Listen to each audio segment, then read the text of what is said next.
Hey guys, welcome back to the channel. So today we have another teardown video, and we're going to be tearing down this fuel control module that came out of a Chevy truck that we previously did a video on. Now before we go ahead and begin, guys, if you guys haven't subscribed to the channel, hit the subscribe button down below. Definitely smash that like button because it helps the channel out. And with that said, let's go ahead and get started on today's video. So in front of us we have our fuel control module, guys. You guys saw this in a previous video we did. We took it out of the truck. It's bad and defective. On the top side here we have our pins, and on the back side we have our metal plate. Common failure point on these, just so you guys are aware, this sits in the back on the bed area, you know, towards the bottom. A lot of water can pool up here, dirt and debris, as you guys can clearly see, and the seal eventually over time will get compromised in here and water will get in. On top of that, sometimes the connector will also get water in it or road debris if the connector has failed on the sheathing side as far as the waterproofing, and that can also cause issues. This one, the connector was fine, but the primary failure point I think we're going to find is inside of here. A lot of water got in there. Now typically I would be able to get these bolts off. However, on this one, it's looking like they're pretty far gone. What I'm going to have to do is take this to my wire wheel and just clean these up and see if I could get a socket in there to try to open up this thing nicely. So I've cleaned up our head connectors here, and I found that a majority of these bolts are just a Torx bit, and I've already started on removing these two top bolts, guys. Trying to just, you know, cut back on the video because sometimes taking these off, you know, watching me do it, even if it takes a minute or two, can be kind of boring. Now these other ones here are so far gone that anything that I put in there is just simply not working. I'm gonna actually try to upsize it here while I have you guys on camera, see if maybe this bigger size will work, although I am very doubtful. And just like I thought, it's not working. So we have two bolts that we got off, which is somewhat helpful, but it looks like we're just going to have to just break into this thing and you know, destroy it. I was hoping not to destroy it, but you know, end of the day, we got to do what we got to do to get in there.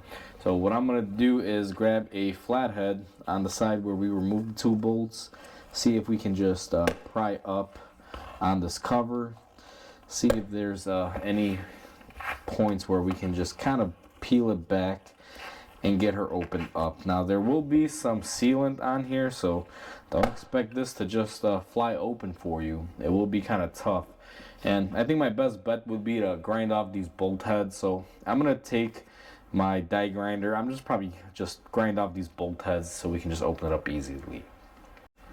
So I had to take it to my bench. We ground up the heads. You guys can see I got a little bit of a sturdier screwdriver because my little pocket one, it works, but it's not really sturdy for this to break the seal. So what I'm going to do is go around here. There's really no reason why you would want to open these. Even if there was a repair to be made, guys, I don't know if it would be easy enough for someone like me or you to be able to do a repair on them. And this silicone is actually quite strong.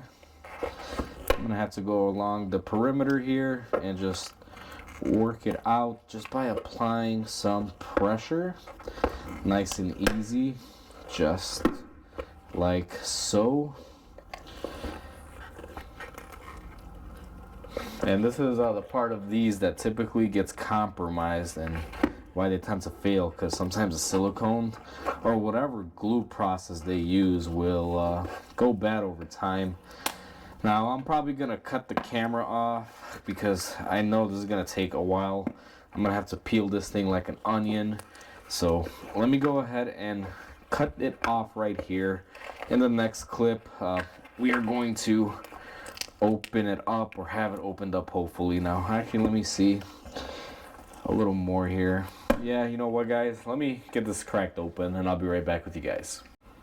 So now that we finally got it peeled back, guys, one thing that I noticed right off the bat, I believe we may have gotten some water intrusion a little bit over time on this.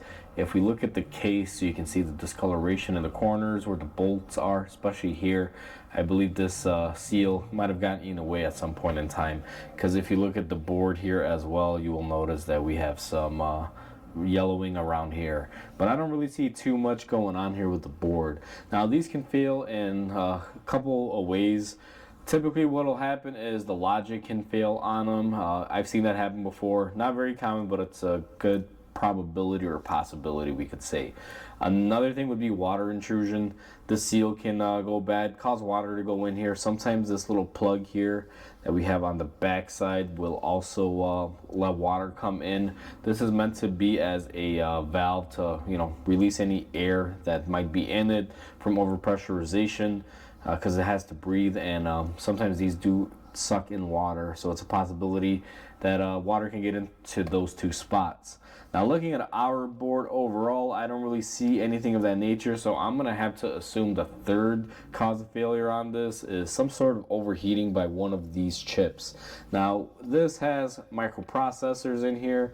We have these MOSFET amplifiers, I believe they're called. We have one here and one here, and then we have these capacitors. Typically what can fail is capacitors could fail, these amplifiers could fail once they start overheating. And I think that's what the case was with this truck, because what happened on this particular one is you can start the truck, it'll run for about 10 minutes, and I'm assuming as this started building up some sort of heat, it would just start running very poorly and cutting off. So that's what I think happened mainly on this one. Now, this is kind of a heat sink, guys, because if we flip it over, you guys can see it's just a board, and this does produce some heat. It's all glued together. Right here, I believe, is just an indent for the connector, but this is one big heat sink, and if you're not getting it cooled down properly, that will cause it to go bad. But as far as me just looking at this, all these circuits seem to be fine, so I'm gonna have to say it's a component failure on this one. I'm not an engineer. I don't really know how all these connections are made or the logic behind it. There's people out there that are smarter than me that do this stuff. But as far as this goes, guys, that's what I would say it failed on. And there's not a whole lot to this teardown. Can't really tear down anything, and I'm definitely not going to go in there and try to remove microchips and all this stuff. It's not going to serve any purpose, guys. It failed electronically. It has failed. I was hoping that I would see a bunch of water spotting on here because I thought this failed due to water intrusion. And I think that may have had a little bit of impact, but not as big as I thought it would have been. So that pretty much wraps up this video, guys. We don't really have any further that we could go down and dissect this thing, so I'm just gonna leave it at that. Hopefully you guys enjoyed this video. Please comment, like, and subscribe because it definitely helps the channel grow. Hope you guys have a wonderful day, and I'll catch you guys on the next video.